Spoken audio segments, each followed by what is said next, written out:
But we're supposed to be friends forever.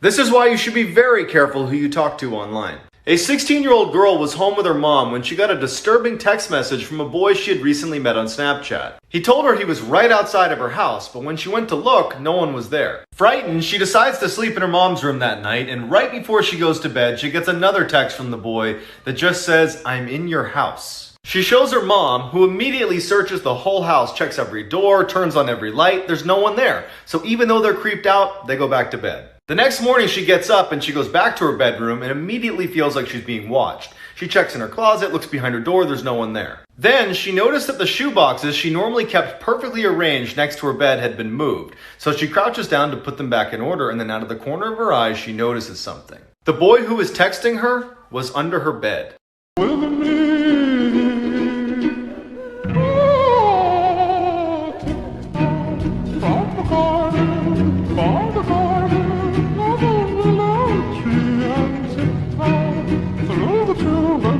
This is why you should always trust your parents. In 1990, a father and his 15-year-old son worked together at a gas station in Florida. One night, the boy was sitting outside on a break when he saw a crazy-looking woman walking towards the store. They were in a high-crime area and it was very late, so the boy turns around to look through the glass at his dad to see what he should do. His dad took one look at the woman and just shook his head, no, do not help her. The woman walks up to the boy and says, "Hey, my car's broken down, can you give me a ride?"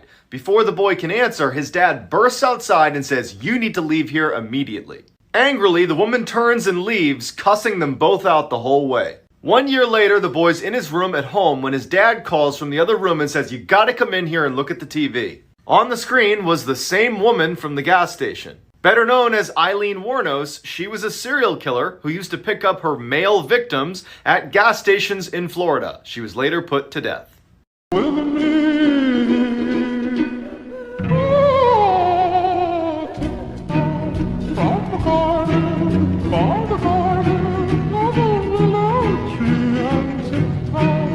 Here's the story of the man that was born with a second face attached to the back of his head. Edward Mordrake called this face his devil twin. The second face couldn't speak, but could laugh and cry separately from Edward's emotions. At age 23, he pleaded with doctors to remove this second face. However, after doctors refused to remove the second face, he sadly killed himself. Normal looking photos that have a disturbing backstory, Part 8. This shadow is permanently etched on the steps of Hiroshima following the nuclear explosion that killed over 70,000 people. The boy in this photo is Estevan Reiner. The Nazis who took his photo made him put this uniform on, smile for the picture, and knew exactly what his fate would be. 2 weeks later, he was killed in a gas chamber. A similar story for this girl whose photo was just taken by a Nazi photographer after Germany had just invaded Poland. You can tell by her smile that she had no idea what was to come. This photo shows 3 young girls smiling together for a selfie. On the right hand side of the photo, you can see a light which is the headlight of a train which hits them moments later. While this photo appears to be just an ordinary large class photo, the 2 boys at the top left are responsible for the Columbine High School shooting, which at the time was the worst high school shooting in American history and killed 12 students and 1 teacher. Here's the dark truth behind The Wizard of Oz. The movie is actually the cause of Judy Garland's death. Since Dorothy was supposed to be a prepubescent girl, the directors forced Garland to wear a tight corset 24/7. She was also prescribed amphetamines to keep her weight down. She became addicted to these and started using them recreationally for the rest of her life. And eventually they killed her. While filming this scene in The Wizard of Oz, Judy couldn't stop giggling. So the director got up and slapped her across the face. And the next time she attempted the scene, she did it perfectly. It's also rumored she was harassed by the Munchkins. They would make her life a living hell on set by touching her where she didn't want to be touched. Keep in mind, these men were 40 plus years old. And during this scene in The Wizard of Oz, the actress who plays the Wicked Witch had her clothes set on fire and suffered third-degree burns across her body. Like for part 2. This is why you always say yes to tandoori chicken. In 2012, a high school tutor and her student stayed up so late one night studying that by the time they were done, the buses had stopped running. Without another way home, the student asked if he could stay the night at her place. Reluctantly, she agreed. When they got back to the apartment, she fell asleep on her bed and he fell asleep on a blanket next to her bed on the ground. A few hours later, she wakes up to the boy standing awkwardly in the middle of the room with a very strange look on his face. She asks him, "What's wrong?" He looks at her and says, "I'm really hungry. Let's go get some tandoori chicken."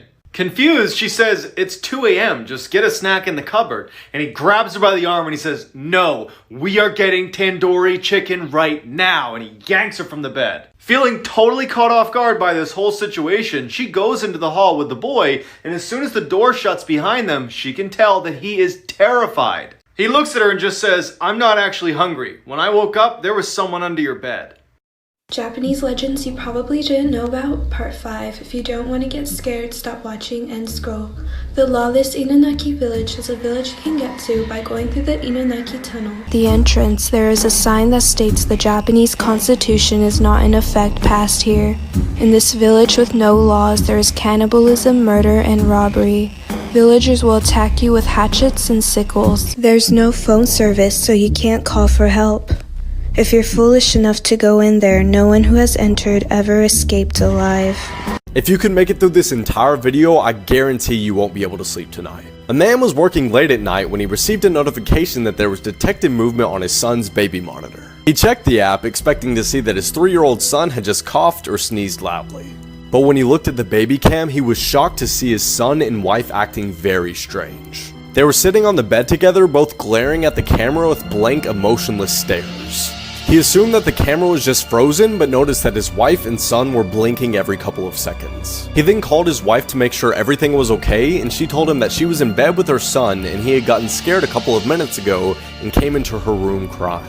The husband was stunned. He slowly told his wife that they were both in their son's room, looking into the baby monitor.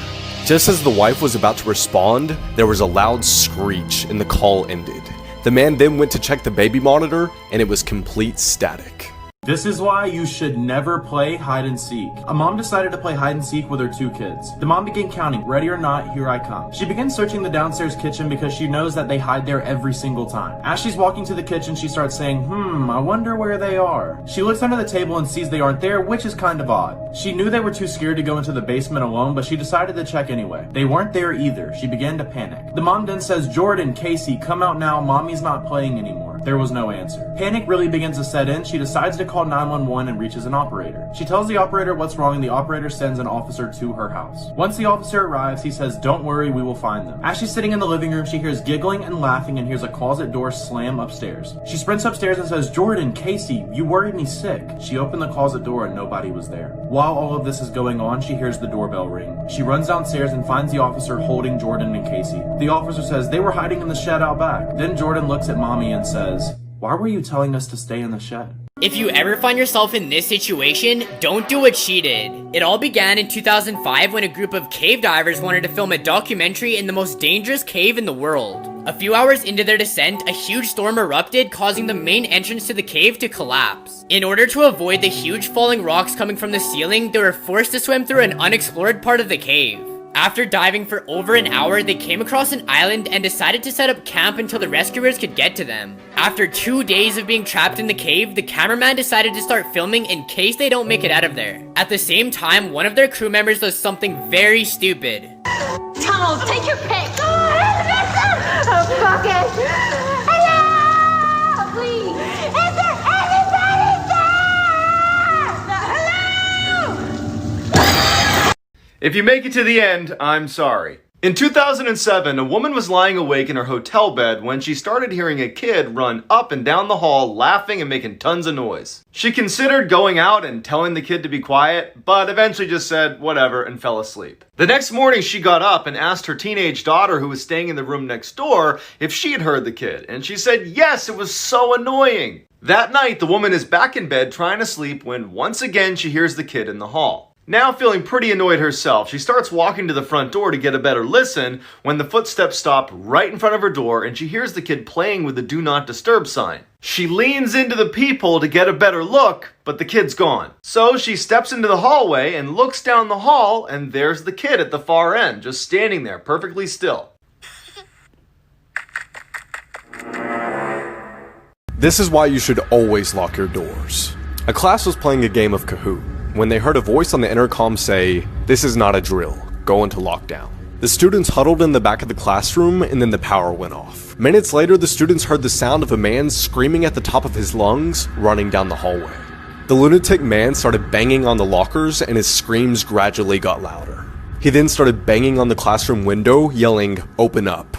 He eventually left, and 10 minutes later, a voice on the intercom said, a mentally ill person had entered the school and attacked the lady at the front desk. The staff did a sweep of the school and still couldn't find him, so they locked the doors and resumed class. Later that night, one of the janitors went into the utility closet when this happened.